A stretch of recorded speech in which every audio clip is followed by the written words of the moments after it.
మీకు షార్ట్ గ్యాప్లో కానీ వీటిలో కానీ ఉన్నప్పుడు బీయింగ్ ఏ గ్లోబల్ స్టార్ అంటే ఫ్యామిలీ విషయాలు మాట్లాడుకుంటుంటారా, సినిమా గురించి అంటే బీయింగ్ ఏ సీనియర్ కదా మీరు, అప్పటికి ఇప్పుడు ఉన్న డిఫరెన్సెస్ మాట్లాడుతుంటారా, లేకపోతే నాన్నగారు? అన్ని రకాలుగా ఉంటాయి.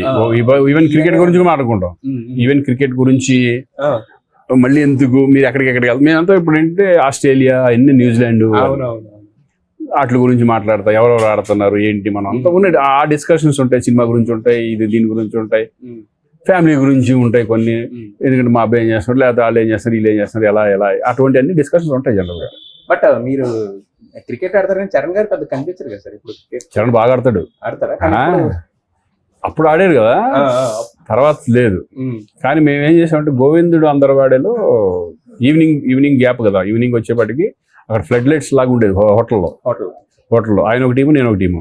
మొత్తం అందరు ఆర్టిస్టుల్ని, టెక్నీషియన్ కలిపి రోజు అదే పని. బాగా ఆడతాడు క్రికెట్.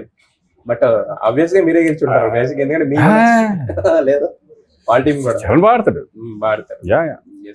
అయితే ఇది ఓన్లీ మీది ఎంతవరకు పొలిటికల్ వర్క్ అని ఉంటుందా, లేకపోతే ఫ్యామిలీ డ్రామాలో కూడా మీ ఎలిమెంట్ అనేది మిక్స్ చేశారు సార్? అంటే బేసిక్ ఎందుకంటే మనం ఎంత పెద్ద సినిమా అయినా పొలిటికల్ అసలు ఎక్కడ ఫ్యామిలీకి సంబంధించి ఫ్యామిలీ అనేది ఉండదు. బట్ అంత పొలిటికల్ కి సంబంధించింది నాదంతా. ఆయన ఫ్యామిలీలు అన్ని సెటప్ అంతా వేరే ఉంటుంది. బట్ నాదైతే పొలిటికల్ సంబంధించింది. అయితే గేమ్ చేంజర్ అని పెట్టగానే ఆ కింద ఎప్పుడైతే పొలిటికల్ సినిమా అని తెలిసిందో చాలా మంది ఏంటంటే ఈ మధ్యలో గ్యాప్ కూడా రావడంతో ఏపీ ఎలక్షన్స్ వచ్చిన తర్వాత కొంచెం కొన్ని సీన్స్ యాడ్ చేశారని చెప్పి, original Game Changer Pawan Kalyan గారు ఉన్నారు కదా, ఆయన రెఫరెన్స్ కొన్ని తీసుకున్నారని చెప్పి వచ్చింది. సోషల్ మీడియా సోషల్ మీడియా అది కరెక్ట్ గా తీసుకోవాలంటే పనిచేసిన వాళ్ళని, అంటే దాంట్లో యాక్ట్ చేసిన మిమ్మల్ని, సో ఆ రెఫరెన్స్ మరి నాకు తెలిసినంత వరకు. ఎందుకంటే ఇది ఎన్ని సంవత్సరాలు మాకు అప్డేట్ చెప్పి 3 years అప్పటికి ఏపీ ఎలక్షన్స్ కానీ ఏమీ లేదు కదా. అప్పుడు ఎలా చేశారో నాకు అప్పుడు అలాగే అనిపించింది. తర్వాత వాళ్ళ సీన్స్ కొన్ని సీన్లు నాకు తెలియవు కాబట్టి నాకు అసలు తెలియదు. యాక్చువల్గా మాదైతే కనుక ఎప్పుడు ఏం మారలా, యాజ్ ఇట్ ఈస్ ఆయన ఏం చెప్పారు అదే ఉంది. పొలిటికల్ కి సంబంధం అంటే పొలిటికల్ సినిమా, బట్ అది ఎవరిని ఉద్దేశించింది నాకు అనిపించాల నేను చేసేటప్పుడు. ఓకే, అంటే కొన్ని రియల్ లైఫ్ ఇన్సిడెంట్లు కూడా యాడ్ చేస్తే ఏంటంటే జనానికి మోర్ రీచ్ ఉంటుంది అనేది ఉంటుంది కదా సార్. ఒక్కసారి చేశారేమో మనకు తెలియకుండా. మీ క్యారెక్టర్ వరకు లేదు, నాది వరకు ఏం ఉండదు. అంటే ఒరిజినల్ గా ఎలా జరుగుతుంది ఒకవేళ సిచ్యువేషన్ అట్లా వెళ్ళింది తప్పితే ఉండదు. ఇందాక మనం రామ్ చరణ్ గారి గురించి మాట్లాడుకున్నాం. దిల్ రాజు గారు కూడా అంటే ఒక సినిమాకి ప్రాణం అంటే ఇప్పుడు హీరో ఎంత ప్రాణమో డైరెక్టర్ మెయిన్.